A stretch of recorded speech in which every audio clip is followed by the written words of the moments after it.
माया वेश धरुणी उभय शक्ती स्वीकरोणी पाहतसे द्यावया लागोनी चारी दाने।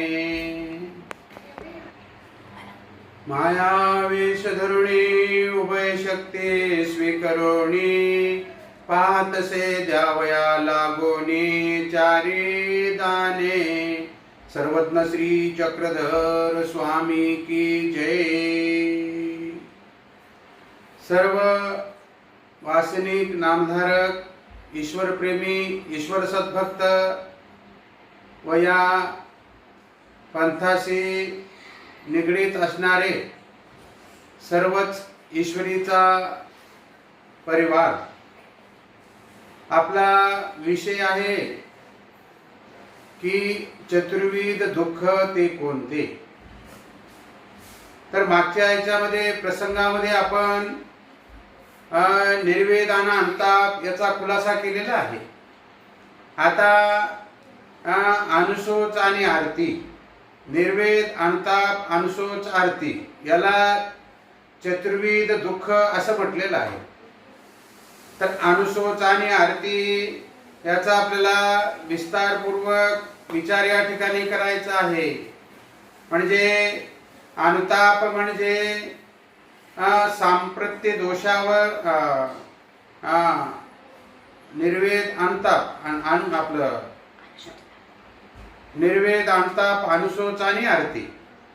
तर आता अनुशोच आणि आरती, अनुशोच म्हणजे पुढील जिण्याची शोचना करणे, म्हणजे पुढे आपलं आयुष्य कशा प्रकारे जोडलेलं आहे, सुख दुःख पाप पुण्य या मनुष्य देहामध्ये, या कर्मयोनीमध्ये, या कर्मफळामध्ये मनुष्य देहाच्या आम्ही काय जोडलेलं आहे, अशी पुढील दिनाची सूचना करणे। आणि हे परमेश्वरा म्हणजे ईश्वराची प्रार्थना करणे की मला पुढच्या आयुष्यामध्ये चांगल्या प्रकारे उत्तम प्रकारे तुझे शास्त्र उमटवून देऊन तुझा आचार माझ्यासाठी हितकारक आहे। आणि हे म्हणजे आचार वृद्धी माझ्या ठिकाणी यावी आणि आचाराची पवित्रता यावी आणि तेने माझे वाचा शुद्धी पवित्र व्हावी, असं पुढील दिनाची सूचना आपण परमेश्वराकडे करणे। तुझा माझा जीवनाचा जे कासरा आहे हे तुझ्या हाती आहे आणि म्हणून परमेश्वरा हे जीवन तुला समर्पित केलेलं आहे, हे जीवन तुला वाहिलेलं आहे। म्हणून उरलेल्या जीवनामध्ये आता पुढं काय वाढून ठेवलेलं आहे हे मी अनभिज्ञ आहे। म्हणून परमेश्वरा माझं जीवन हे कृत्य करावं आणि त्या जीवनामध्ये गोमट्याचे टेवे घडवून मला ईश्वर प्राप्तीच्या धर्म आचरणाच्या साधन आचरण्याच्या जवळ न्यावं, अशी परमेश्वराला प्रार्थना करणे, अशी ईश्वराला प्रार्थना करणे। कारण परमेश्वराला आपली दया उत्पन्न झाली पाहिजे किंवा उत्पन्न झाली पाहिजे। आणि मग आपण जर त्या परमेश्वराचं प्रार्थना केली, विनंती केली, तर तो दयाघन परमेश्वर आपल्या आचरणाचा स्वीकार करेल किंवा आपल्या अनुशोच जीवनाचा स्वीकार करेल। अनुशोच म्हणजे शब्दशः पुढील जिण्याची सूचना करणे। म्हणून हे चतुर्विध दुःखामध्येच येते आणि हे चतुर्विध दुःख स्मरण करताना मनामध्ये आठवायचं, मनामध्ये त्याचं चिंतन करायचं, मनामध्ये आणि परमेश्वराची प्रार्थना करायची आणि वाचेने लीळा आठवायच्या आणि वाचेने नामस्मरण करायचं आणि अंतकरणामध्ये लीळा आठवायच्या। अशा प्रकारे अनुशोच आपल्या जीवनामध्ये आपला देह पवित्र करण्यासाठी, कर्मनाशण्यासाठी, परमेश्वराच्या विधी आचरण्यासाठी आणि विधीची पात्रता निर्माण करण्यासाठी अनुशोच हा अत्यंत महत्त्वाचा विषय आहे। आणि तो जर आपल्या जीवनामध्ये आपण स्मरण करताना त्याचा उपयोग जर केला तर परमेश्वराला दया उत्पन्न होते. अनुशोच आणि आरती. आरती शब्दाचा अर्थ चाड. उतटून कंठासी प्राण आला ऐका जयाचा. म्हणजे इतकं म्हणजे परमेश्वराची अत्यंत चाड, परमेश्वरावर अत्यंत श्रद्धा, तोच व्हावा तोच भेटावा. म्हणजे आरतीचा असा अर्थ आहे म्हणजे परमेश्वर मला झाला पाहिजे, ईश्वर मला भेटला पाहिजे, ईश्वराचे साधनाची आवडी धरली पाहिजे, ईश्वराच्या आचाराची आवडी धरली पाहिजे. मग आचाराची आवडी धरायची म्हणजे त्या आचारावर आपलं आचरण असायला पाहिजे, त्या विचाराचं आपलं आचरण असायला पाहिजे. परमेश्वराने वचनरूप जो परमेश्वर आहे त्या वचनरूप परमेश्वरावर श्रद्धा ठेवून आवडी ठेवून आपण आचरण केलं पाहिजे. आणि तोच व्हावा तोच भेटावा. आणि जसा मासा पाण्याच्या बाहेर काढला तर तो तळमळ करतो, तसं परमेश्वरासाठी आपण तळमळ करायला पाहिजे, दुःख करायला पाहिजे. आणि दुःखाने परमेश्वर प्राप्त होतो. दुःखाने अयोग्यता नसल्या जाते, दुःखाने कर्मनाश होतो. म्हणून दुःख हे आपल्या जीवनामध्ये, ते दुःख परमेश्वराला समोर ठेवून करायचं. तो परमेश्वर कसा असेल, तो दयागण कसा असेल. सन्निधानी ज्या भक्ताला दर्शन दिलं, सन्निधान दिलं, सेवा दासे त्यांना घडवलं, ते किती पुण्यवंत असतील, किती भाग्यवंत असतील. असा अधिकार मला प्राप्त झाला नाही. आणि अशा हीन काळामध्ये आम्ही जन्माला आलो. म्हणून परमेश्वर दुरावला आणि तो आता मला कैसा भेटेल, तो आता मला कसा प्राप्त होईल.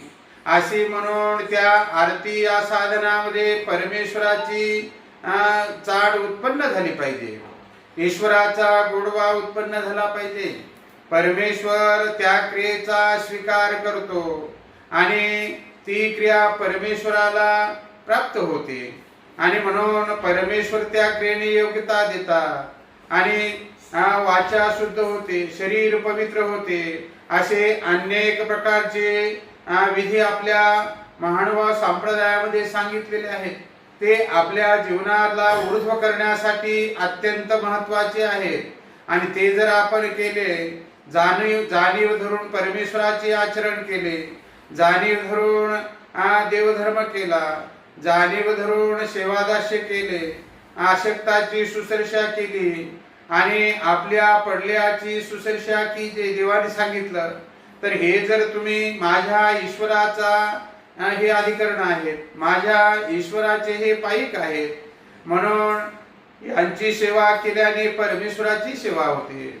ईश्वर त्या सेवेचा स्वीकार करतात, कारण त्याच्या अंतःकरणामध्ये वस्तू रूपाने परमेश्वर विसावलेला असतो.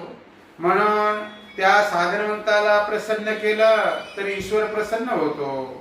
म्हणून आपल्याला परमेश्वराने असन्निधानी 4 साधन सांगितलेले आहेत.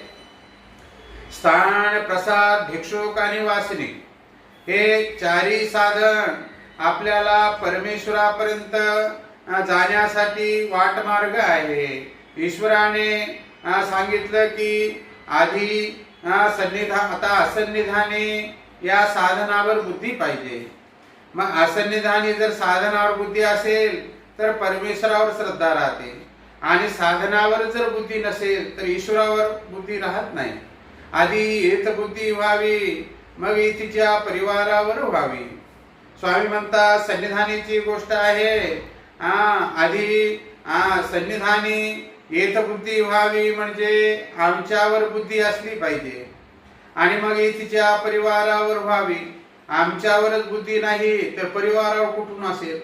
असं एका प्रसंगाला भक्ताला देवाने उत्तर देताना सांगितलेलं आहे.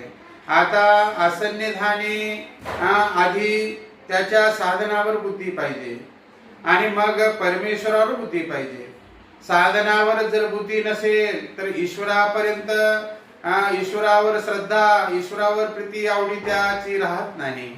म्हणून परमेश्वराला आपण जवळ करायचं असेल तर त्याच्या साधनाने, त्याच्या ज्ञानाने, त्याच्या आचरणाने, क्रियेने आपण आपलं जीवन वृद्धिंगत करून घ्यावं आणि आपण आपलं जीवन पावन करून घ्यावं. अशा प्रकारे